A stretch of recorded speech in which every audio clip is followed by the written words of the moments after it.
Okay, so talking point of business, Duncan just absolutely nailed it. Standout presentation of the day by an order of magnitude.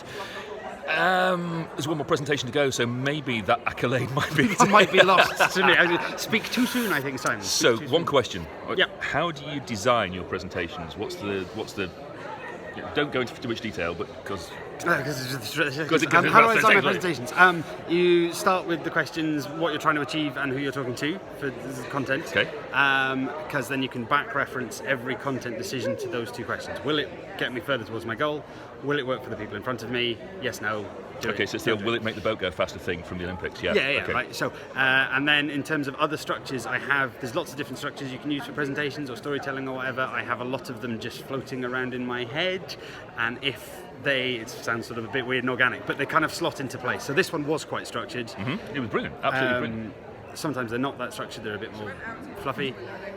But that structure fell into place because of the title for this particular talk. Right. So it's that old thing of finish with the end, start with the end in mind, and then work backwards. Which comes from the technique and the structure of bookending, which is one of the techniques I hold in my head, but there are a whole bunch of others as well.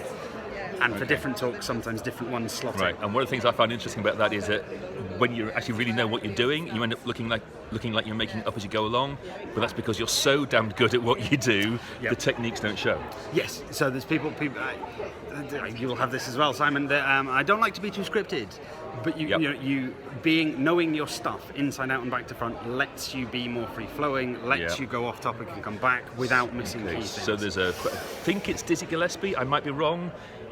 Master your instrument, master the music, then forget all that shit and just play. Yes, absolutely. And it ties into some of the cognitive learning stuff about when you start doing things instinctively rather than having to think about it. So you've got them all into schema and you don't have to think anymore. Absolutely. Brilliant. Okay, we've got one more session to go, and I can't see it being better than his, but there's always hope. There's always hope. There's always hope. There's always hope. Absolutely. Great. Thanks, Duncan.